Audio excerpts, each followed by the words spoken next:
Eu estava falando aqui com o Morango agora, como é que você sabia que eu ia falar de sofrimento, de fraqueza, melhor dizendo? Porque ele falou de um texto que fala da fraqueza, mas essa fraqueza é a verdadeira força. Porque o poder de Deus se manifesta onde? Na nossa fraqueza. Para a gente ser igreja de verdade, a gente precisa ter um ambiente que favoreça a manifestação das nossas próprias fraquezas, das nossas próprias confissões. Confessar uns aos outros. Não é choramingar, é chorar de verdade. Porque tem gente que fala de coisas mais que tem cheiro de remorso do que cheiro de confissão. Confissão liberta, confissão cura. Remorso remói e continua azedo lá dentro. Eu quero abrir com você hoje em Mateus capítulo 5, que é o Sermão do Monte. Eu vou usar 2 ou 3 textos aqui. Mateus capítulo 5, os versos 1 até o 2, o 3. Depois eu vou para 11 e 12, e aí eu vou lá para 2 Coríntios capítulo 1. Mateus 5, de 1 a 3, diz assim: Jesus, vendo a multidão, subiu a um monte, e assentando-se, aproximaram-se dele os seus discípulos. E abrindo a boca, os ensinava, dizendo: Bem-aventurados os pobres de espírito, porque deles é o reino dos céus. Verso 11, aliás, verso 9, 10 em diante. Bem-aventurados os que sofrem perseguição por causa da justiça, porque deles é o reino dos céus.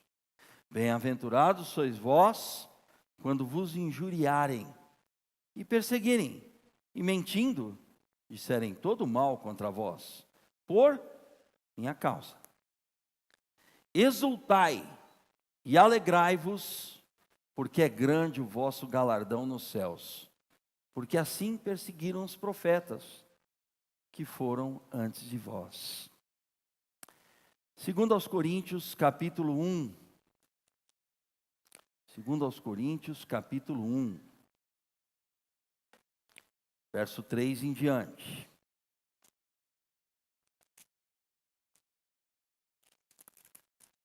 Esse é um dos textos, na minha opinião, mais balsâmicos da palavra de Deus, mais terapêuticos, mais curadores, mais libertadores.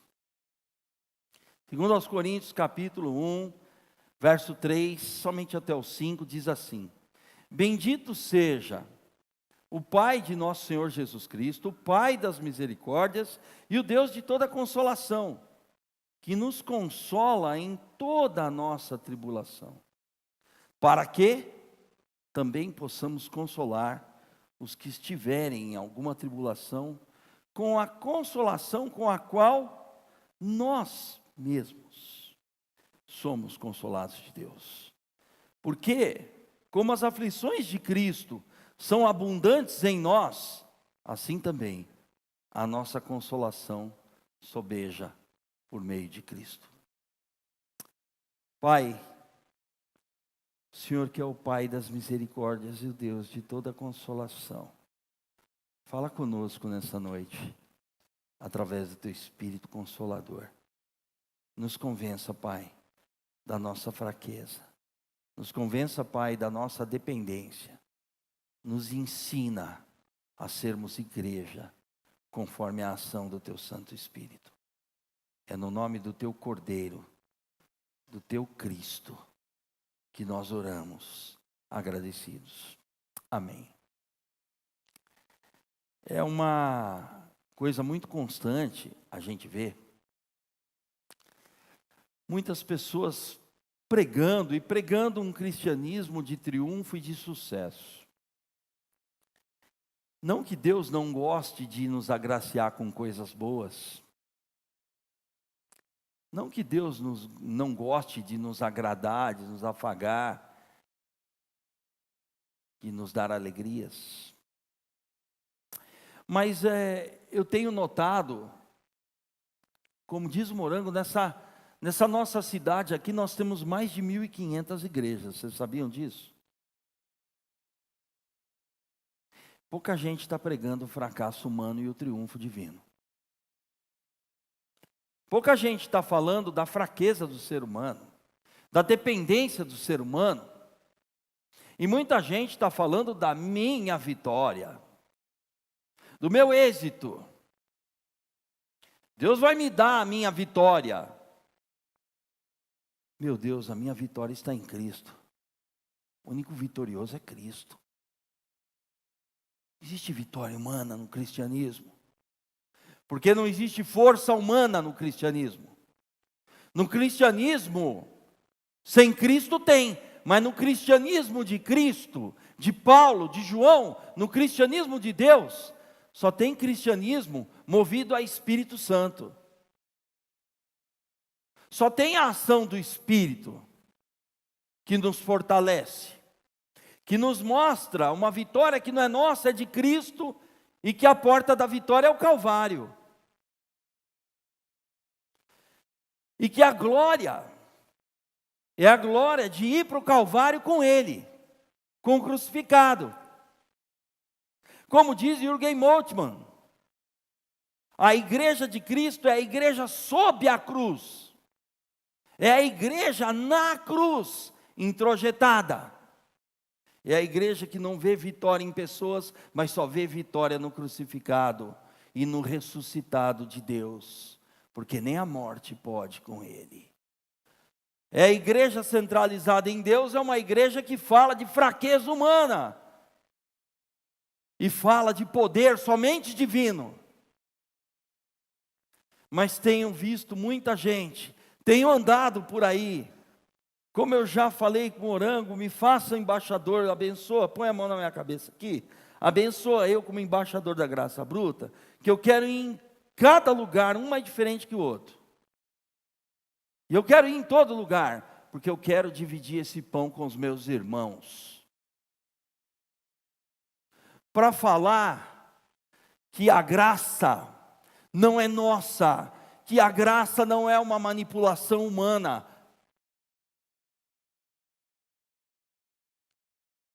Para ser expulso de alguns lugares, eu gostaria. E agora eu quero voltar para o texto, depois desse início de conversa.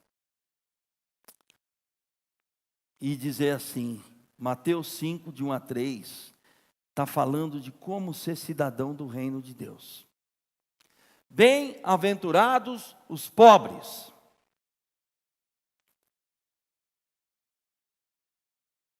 Já pensou a gente lançar a campanha da pobreza? Você acha que a igreja lota, cara? Nós vamos fazer aqui, a partir da comunidade, desse movimento Graça Bruta, o movimento, a campanha da pobreza. O que é isso, cara?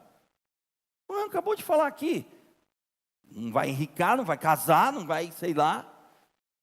Não, a campanha da pobreza. O Espírito de Deus vai mostrar a sua pobreza espiritual. Você quer vir? Você vem, chama alguém, divulga. Porque a palavra do Senhor Jesus começa por aí, bem-aventurados os pobres. Sabe por quê? Porque só Ele é rico em misericórdia. Só Ele tem graça para nos dar. Bem-aventurados os pobres são aqueles que reconhecem a sua própria pobreza, a sua própria fraqueza, a sua falta de condições de estar aqui hoje, de estar aqui pregando. Uma época da minha vida, se eu não estudasse pelo menos 5 a 7 horas para fazer um sermão, na minha cabecinha o sermão seria um fracasso. Se eu não me debruçasse, por favor, eu não sou contra o estudo, eu sou apenas a favor do milagre que vem antes do estudo, que é o método. Então, eu perscrutava, nas partes mais semânticas, sintáxicas e morfológicas do hebraico e do grego. Tudo isso é bom. Eu dou aula desse negócio. É bonito de ver. Mas isso não é milagre. Isso não diz nada a um coração. Nem ao coração que está na frente do meu espelho diz alguma coisa. Está aqui meu professor que pode dizer isso. Que orou por mim aqui. Mas aí o Espírito foi me ensinando o que é ser pobre. Maurício, que você sabe, joga no lixo. Não é que não vai valer, é que eu vou fazer valer do jeito certo. Começa pela sua pobreza, pela sua incapacidade. Começa a entender o reino de Deus a partir da sua fraqueza e da força de Deus. Não a partir da sua possibilidade ou da sua condição gramatical, teológica, erudicionista. E aí Deus foi tratando comigo. E fazer parte dessa comunidade por 2 anos tem me ensinado isso. E aqui, não é por causa da geografia do aqui, porque era lá no hotel. É aqui hoje, eu não sei onde vai estar amanhã. Se vai ficar, se não vai. Mas não é a geografia do local. É o que Deus faz na vida da gente. É o que o Espírito move dentro de nós, dizendo, você não pode. Eu posso, cara. E aí, até o que você estuda faz sentido. Passa a ter sentido. Mas o milagre operado por Deus é um milagre do Espírito Santo de mostrar o quanto eu sou pobre, o quanto eu sou carente, o quanto eu sou fraco, o quanto eu não posso e Deus pode. Por muito tempo da minha vida eu achei que eu podia e me convencia de que podia e até parecia que podia, mas eu descobri que eu não podia. Bendito seja Deus que me mostrou isso. E aí a pobreza, olha aqui a campanha da pobreza, lembra? Agora nós vamos lançar a segunda campanha, que é a campanha do sofrimento e da perseguição. Se você quer ser perseguido, se você quer sofrer, você vem aqui. Calma que vai ter a terceira campanha, que é a campanha das aflições de Cristo. Campanha da pobreza, campanha da perseguição, campanha da maledicência contra você, para você ficar feliz com isso, tá? É loucura, não é? É verdade. O nosso irmão mais velho, 2000 anos atrás, Paulo, sabia que o evangelho era loucura. Não é fazer sentido.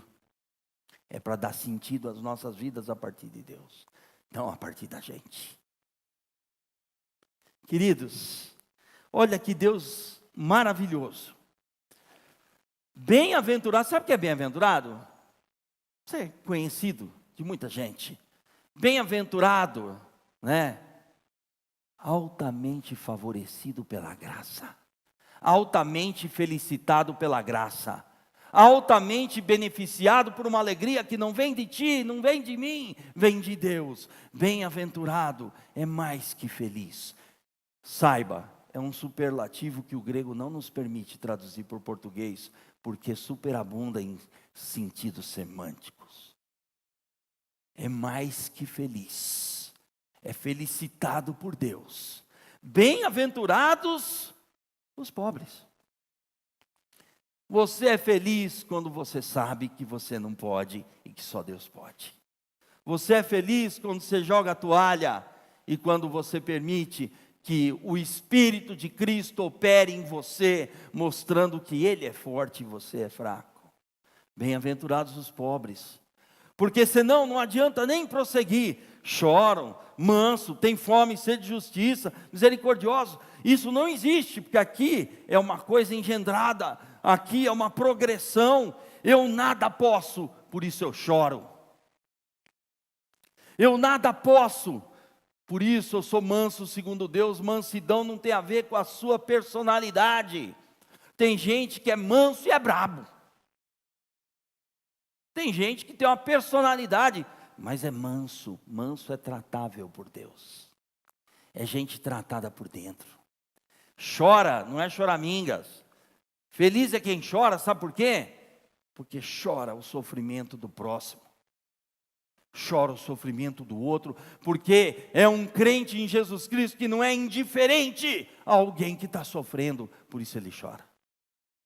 Chora segundo Jesus, não segundo masoca espiritual, não segundo choramingas, não segundo aquele que se compadece de si mesmo, de autocomiseração. Coitado de mim, sim, coitado mesmo. Quer sair desse coitadismo? Chora segundo Deus. Que você vai chorar com verdade, com veemência, vai chorar pelo Espírito, não pela carne. Tem fome e sede de justiça. Todo padrão de justiça correta vem de Deus. Todo padrão de equidade vem de Deus. Por mais que nós tenhamos Sérgios, benditos sejam Sérgios Mouros, o padrão de justiça da humanidade não excede ao direito romano. Não excede ao tribunal de Haia, na Holanda. O padrão de justiça de Deus é uma justiça generosa de um rei e de um Deus e de um juiz que quer mais absolver do que condenar. É uma justiça graciosa que senta no banco do juiz e fala: advogado de acusação, acuse. Espírito Santo, promotor de acusação, acuse o Maurício, pecador. Advogado de defesa, Jesus, o Filho de Deus, defenda o Maurício. Maurício, você é pecador, levanta dessa cadeira de réu que eu vou sentar no teu lugar para levar a sua bronca, para levar a sua condenação comigo e atrair as suas dores para mim. Aí o Deus juiz, que tem uma justiça generosa, diz assim: absolvido por mim, justificado por mim. Essa é a justiça de Deus, cuja qual nenhum outro padrão do mundo pode se igualar. Misericordiosos é aqueles que têm o olhar de Deus sobre os outros. Só tem misericórdia quem foi acometido por ela. Misericórdia é um olhar de Deus. Misericórdia é como Deus me vê, não me dando o que eu deveria ter, que é morte. E são misericordiosos. Então todos esses são bem-aventurados, limpos de coração, que não tem uma intenção malsã, que não tem uma intenção maligna, que não tem a intenção de puxar o tapete de ninguém, que não tem a intenção de sobrepujar ninguém. Limpo de coração é que vê as coisas com a limpeza de Deus, sem malícia, sem se valer do outro, sem crescer para cima do outro, sem que ele diminua e eu cresça, porque esta é a contabilidade do mundo, do sistema. Pacificadores é aqueles que odeiam a cisão, odeiam a divisão, odeiam a celeuma, odeiam a discórdia, que oram pela concórdia. Porque Deus é o Deus da concórdia, não da discórdia. A maioria das comunidades que nós temos em Londrina são muitas delas fruto de cisão, fruto de racha, fruto de coisa como se Deus estivesse inaugurando novas igrejas. Como disse aqui o Morango, toda vez ele fala isso. E Londrina não precisa de igreja mais, de igrejas. Precisa da igreja que pregue o evangelho. Tudo no singular. Essa variedade de ofertas é humana. Então, isso tem a ver com o pacificador. O pacificador não é simplesmente um deixa disso. O pacificador é aquele que busca concórdia. Pega na mão, vamos orar, porque Deus tem a decisão. Se vocês quiserem dividir, vocês estão errados, mas não é Deus. É o espírito da pacificação, o espírito do promotor da paz. Mas não é a paz humana, é a paz que vem de Deus. E os que sofrem perseguição. E aqui entra a nossa campanha. Está vendo o filtro? Está vendo o filtro de Deus como funciona?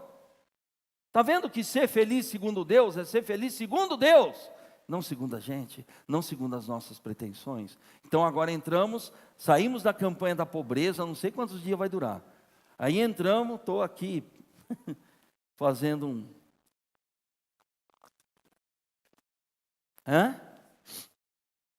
O 7 é muito, Paulão. Está muito Greenleaf para o meu gosto. Não, falando em Greenleaf, cara, a terceira temporada está violenta. Gente, quem quer assistir o Greenleaf vai ver o que é anti-evangelho, pró-religião. Riquíssima. Bem-aventurados os que sofrem perseguição, mas Deus, esse evangelho é louco mesmo. Feliz, favorecido pela graça quem é perseguido. O que é isso? Isso é evangelho. Quem é perseguido por causa da justiça, brasileira não, divina. Porque deles é o reino dos céus. Deles são os domínios de Deus. Eles navegam pelos cartórios do céu, pelos tabelionatos divinos, permeando a justiça divina. Bem-aventurados sois vós. De novo a felicidade segundo Deus é contraditória, porque o evangelho é a contracultura de Deus, que está contra a cultura do mundo. Como feliz, bem-aventurado, quando você gosta que alguém te injurie? Injuriar você? Cometa uma injúria. A gente gosta, Márcio, quando alguém fala humanamente, gente. Ninguém gosta, por favor. Nós estamos falando de fé, nós estamos falando de cristianismo, nós estamos falando de milagre. Nós não estamos falando do padrão humano. Humanamente falando, detesto ser injuriado. Se eu sei que minha orelha está muito vermelha e minha orelha não é nem um pouco pequena, né? E está vermelha, alguém está falando mal de você. Você acha que eu gosto, cara? Dá até torcicolo. E perseguirem, e mentindo. Não está falando de falar a verdade, está falando de mentir. Você já foi alvo de mentira? De falcatrua? Você já foi alvo de maledicência? Você já teve a tua orelha esquentada pra caramba, sem saber de onde vem? Aquelas pessoas que te dão um tapa e esconde a mão? Você já passou por isso? Amém. Então você é crente, de verdade. Crente no Senhor Jesus Cristo. Não crente mequetrefiado, né? Mentindo, não é possível. Que campanha é essa, Paulão? Você não vai querer 7 dias assim. Disserem todo mal contra vós. Mas olha o segredo da felicidade. Por minha causa. Por minha causa. Você quer ser injustiçado por causa de Jesus? Bendita seja essa injustiça. Você quer que te maldigam por causa de Jesus? Bendita seja essa maledicência. Você quer que mintam sobre você, te caluniem? Você quer que faça isso por causa de Jesus? Então você leva um cristianismo que é verdadeiramente profético. Você está na contramão desse mundo. Bem-vindo aos valores do reino de Deus. Porque é assim que o cidadão do céu vive aqui. Ele vive na contradição do sistema do mundo. O sistema do mundo faz você se sentir bem aqui. Sonhar com a vida além lá. Isso mascara a verdadeira felicidade que vem de Deus. Então Deus não quer que a gente seja feliz? Claro que quer, mas Ele quer infundir em nós, introjetar em nós a sua própria felicidade, os seus padrões de felicidade, não os nossos. Os nossos são nihilistas, são hedonistas, são egoístas. O nosso padrão de felicidade é Deus para mim. Morango, fala como é que é, se o pai é nosso, o irmão é meu. Se o pai é nosso, Deus é meu. Deus é só para mim. Cara, evangelho não tem a ver com esse negócio. Está vendo por que mais de 1.500 igrejas não produz um avivamento fora dos portões em Londrina? Está vendo porque marchinha para Jesus parece carnavalzinho social?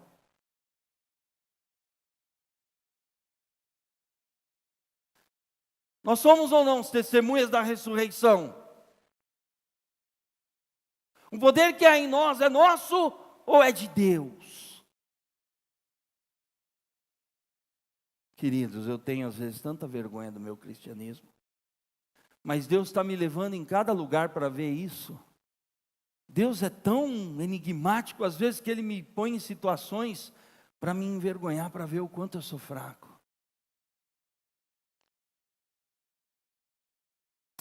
Nós temos 3 grandes inimigos, e eu quero dizer para você que o mais fraco deles é o diabo, sabia? O mais fraco é o diabo. O mais forte sou eu. O segundo lugar do ranking é o mundo. Primeiro lugar é minha carne. Segundo lugar é o mundo que eu vivo. Terceiro lugar é o capiroto. Só acusa. E só se levanta para cair, porque o diabo já é derrotado. Ele já foi derrotado. Ele só faz barulho. Ele é leão que ruge, mas não tem dente. Ele não morde. Mas o meu inimigo figadal sou eu mesmo. A minha carne. O meu basar. O meu sarx. Aquilo que eu quero. Aquilo que eu sinto. Aquilo que eu penso. Esse é o meu verdadeiro inimigo. Por isso que Deus precisa a cada dia me santificar. Manifestar o seu Filho em mim, em nós, para nos tornar mais parecidos com o Filho dele e não conosco mesmos. Eu sou o meu principal inimigo. Por isso eu preciso da santificação vinda de Deus. Paulo diz, fortifica-te na graça que há em Cristo Jesus. Graça e não gotas, manhã, tarde e noite. E se estiver acordado de madrugada, toma de madrugada também. Nós pecamos quando queremos levar o nosso cristianismo no peito e na nossa força e no nosso braço. Nós sempre perdemos para nós mesmos. Meu outro inimigo, segundo no ranking, é o mundo. O mundo vai sempre me acusar. O mundo vai sempre te acusar. O mundo vai dizer para você, Pedrão, sorria. E você vai em um monte de churrasco e vai ter um monte de amigo com você. Por favor, não sou contra churrasco, eu sou absolutamente pró-churrasco. Por favor. Mas, só papo de gordo, né? Mas, cara, chora e você vai chorar sozinho. Assim é comigo. O mundo só sabe te acusar, te botar peso, te botar representações de papéis. O mundo sabe te cobrar performances. O mundo quer ver a sua postura de crente. Você é pastor. Você é filha do pastor. A minha menina é a menina mais bagunceira do prédio, cara. Se for procurar testemunho no edifício Forest Park, Jerusalém, número 120, e perguntar quem é a filha do pastor Mantovani, você vai falar, meu Deus, é filha de pastor. Se for testemunho por performance, gente, está aqui a mão, desce a palmatória. Mas o mundo faz isso. Ele sugestiona. Como? A família do pastor, o casamento do pastor. Uma vez eu fui fazer curso de noivo, antes de casar com a Neide. Olha lá o que eu vou dizer, hein? Não, mas eu vou dizer. A igreja, gente, é lugar livre, é lugar da liberdade que há em Cristo Jesus. Não é profanação, mas é liberdade que há no Espírito. O pastor dizia assim para nós, ela vai lembrar quem é. Nunca tive uma discussão com a minha esposa de nenhum tamanho. Falei, Neide, vamos embora desse curso, que a gente racha o pau direto. Nós já estamos reprovados antes de casar, cara. Imagina cearense com italiano, filho. Que nó que dá. Hã? Já imaginou isso aí? Jesus, né? Fome e vontade de comer. Cara, nunca, antes de você brigar com a sua esposa, você engole um copo d'água e não briga com ela. Aí a briga fica lá dentro. Aí não é curado, aí não é confessado o pecado e a cura não vem. Hoje eu prefiro chorar com a minha esposa, depois de quebrar o pau e fazer as pazes no palco do amor. Falei demais. Aê! Por essa você não esperava, hein, coroa? Mas é em casa, peraí, não é leito sem mácula? Nós não vamos desdizer a Bíblia é isso aí, o casamento é o palco da aceitação. Não, eu sou mesmo, eu estou errado mesmo, me corrige, mas não deixa de me abraçar e não desiste de mim, porque Deus não desiste de mim, e eu não desisto de você. Como que o morango celebra casamento? Ela sou eu sou ela, uma só carne. O hebraico, ele enfatiza essa ideia. Ela sou eu, sou ela, uma só carne. É mais que amantes, é amigos, é confidentes. Cara, isso é casamento segundo Deus, não segundo a sociedade. Mas a sociedade diz, brigou com a esposa. Ih, o pastor falou alto, falou mal com a esposa. Nossa, escutou o nome dela. Mas a esposa do pastor, esse é o mundo. E o Satanás, coitado, só acusa. Ele só joga dados. Ele não pode fazer nada sem a sua participação, saiba disso. Ele não pode fazer nada sem um sistema colocado pelo mundo, que somos nós que construímos. Satanás sempre se esconde na Torre de Babel, por trás, porque ele mesmo não dá a cara para bater, porque ele já foi derrotado. Ele só está esperando o lago de fogo e enxofre.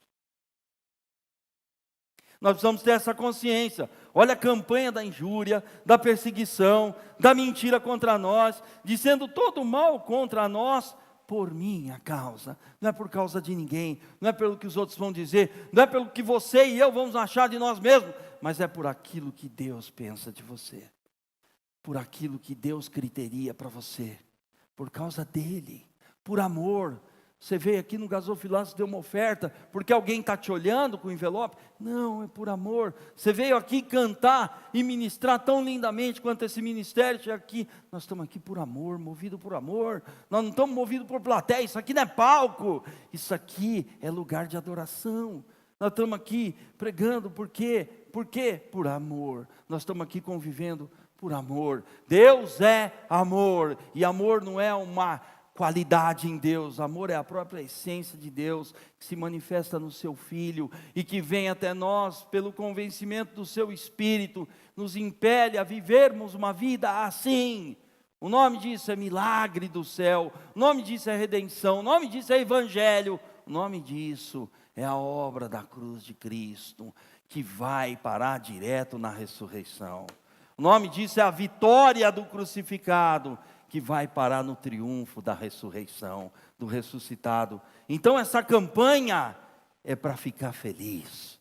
Olha o verso 12, Paulo. Nossa campanha está andando, Paulo.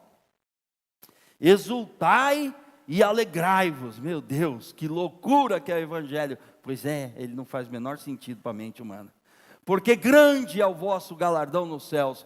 Porque assim perseguiram, assim, desses modos descritos anteriormente, perseguiram os profetas que foram antes de vós. Então, assim perseguiram aqueles que verdadeiramente creram no Antigo Testamento, pregaram no Antigo Testamento, que é os profetas, e os que são do Novo Testamento feito nós, que são seguidores de Jesus.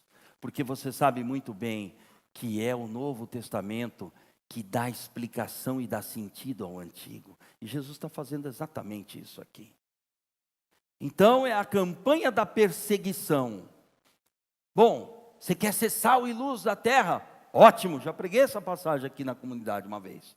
Mas você quer ser sal e luz da terra? Só depois que Deus moer você do jeito que Ele moeu aquele que foi para o Calvário. Só depois que Deus moer você, igual Isaías 53. Deus se agradou de moer o seu filho, porque o seu filho era varão de dores. As dores que Ele incorporou desse mundo são as minhas e as tuas dores. E nós precisamos estar identificados nele, com Ele. E agora nós vamos para 2 Coríntios. A campanha não terminou, está de vento em popa. O ser humano cada vez mais decrescendo, sendo decepcionado consigo próprio, e Deus sendo exaltado na sua glória. A campanha não é para enaltecimento humano, a campanha é para se enfatizar a fraqueza humana em detrimento da força e do poder e do amor divino. Essa é a campanha. Olha lá, hein? Campanha da pobreza, campanha do sofrimento e da perseguição, e essa campanha aqui, meu Deus, campanha da consolação, campanha do só por Deus. 2 Coríntios capítulo 1, verso 3 ao 5, que nós acabamos de ler. Bendito seja o Deus e Pai de nosso Senhor Jesus Cristo, o Pai das misericórdias e o Deus de toda consolação. É o Deus que ama. Sabe por que bendito? Porque só Deus é digno de ser bendito, bem falado, enaltecido, elogiado, honrado. Porque Ele é o Baraque, Ele é o abençoador, Ele é a bênção, Ele é aquele que abençoa. Por isso Ele é bendito. Sabe por que Ele é bendito? Porque Ele é bom. E toda bondade, como já foi várias vezes dita aqui em outras pregações, procede dele. Por isso Ele é bendito. Por causa desta bondade, que é o jeito de Deus ser. Bendito seja o Deus e Pai de nosso Senhor Jesus Cristo, Pai das misericórdias, a fonte das misericórdias. Deus olha para mim e para você de um jeito que a gente não se olha, do jeito que o mundo não nos olha.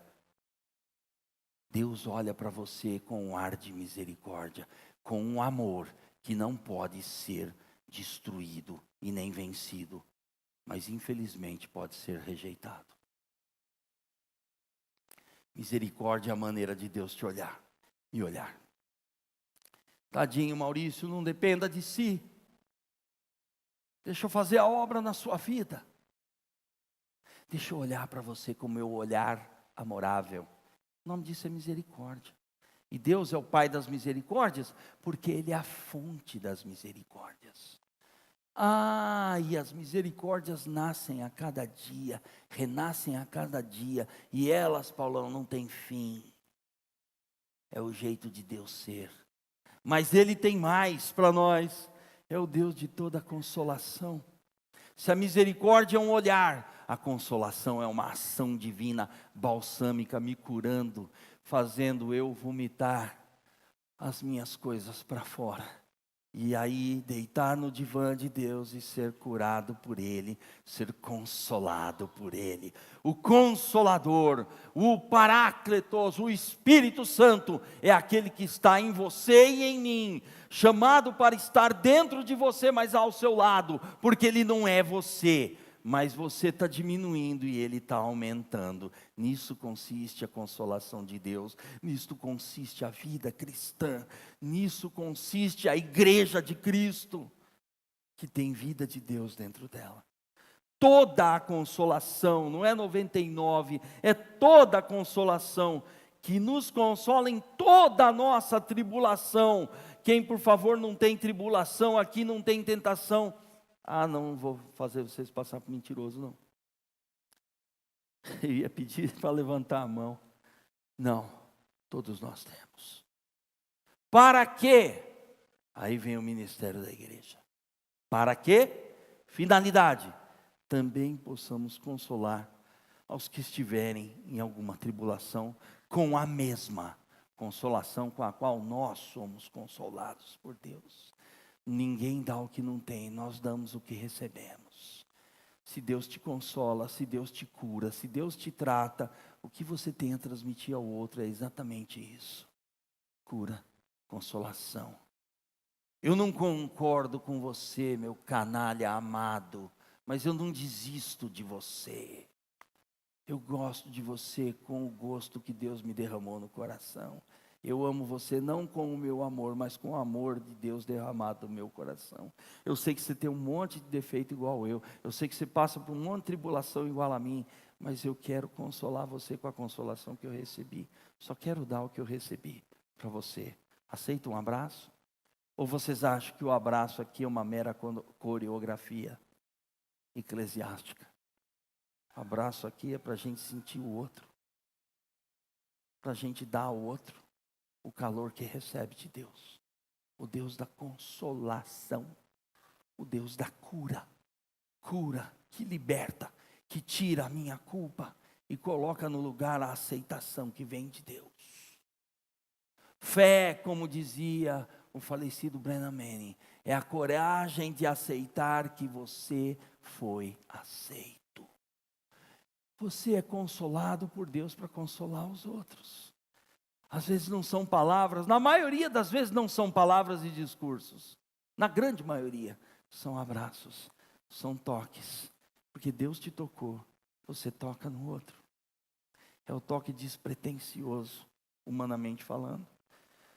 Com a consolação com que nós mesmos somos consolados por Deus. E aqui vem a campanha da aflição. Porque como as aflições de Cristo são abundantes em nós, meu Deus do céu. A vitória de que sim, a vitória. Meu irmão, minha irmã. Cara, que caricatura nojenta do Evangelho. Desculpa a maneira pulsante de falar. Mas é fruto de uma indignação que eu vejo esse Brasil assolado na mídia por verdugos. Por mentirosos. Que não pregam Evangelho. Eu quero falar da aflição de Cristo. A vitória, quer vitória? Então abraça as aflições de Cristo, para ser identificado com Ele. E as aflições de Cristo estão numa cruz.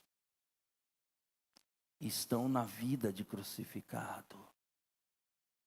É uma vida estaurocêntrica, é uma vida cristocêntrica, é uma vida de aflição identificada com Cristo, do jeito que os profetas foram, do jeito que os discípulos foram. Do jeito que Paulo foi, do jeito que você pode ser também. As aflições de Cristo são abundantes em nós. Assim também a consolação sobeja por meio de Cristo. Vamos lançar a campanha da aflição? Vamos. Porque depois dela vem a campanha da consolação. Vamos lançar a campanha do sofrimento e da perseguição? Vamos, porque nisso nós somos identificados com o Filho de Deus e com aqueles que Ele escolheu para pregar o seu Evangelho. Vamos lançar a campanha da pobreza? Essa pode espantar muito mais gente. Vamos, porque sendo pobre de nós mesmos, é que nós somos ricos de Deus. Que Deus fale ao seu coração nessa noite, porque ao meu, Ele está ardendo. Ele está falando. E eu quero que Ele fale com você, que está aí do outro lado, que está vendo a gente aqui, na nossa reunião. Que Deus fale com seu Santo Espírito, ao seu coração, e introjete em você a identificação com Cristo, para que você seja igreja de Cristo. Amém, igreja? Amém? Vem aqui dar um abraço em mim, pastor profeta. Dizer que eu te amo. Barriga com barriga.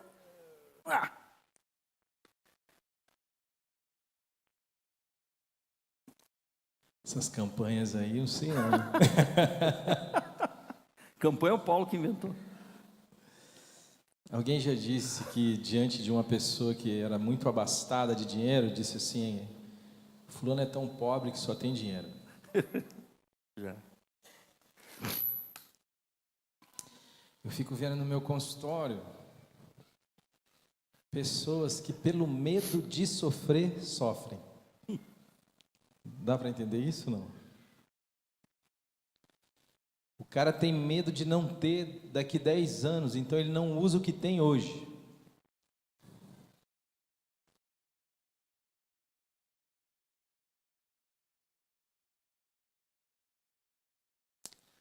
Viver dói. você não vai conseguir fugir do sofrimento. A existência humana, ela é vivida nessa dimensão. Jesus falou isso pra gente, é que a gente esquece essas coisas. A gente fica ouvindo os pastores, não ouve Jesus. Mas Jesus disse assim: no mundo tereis aflições.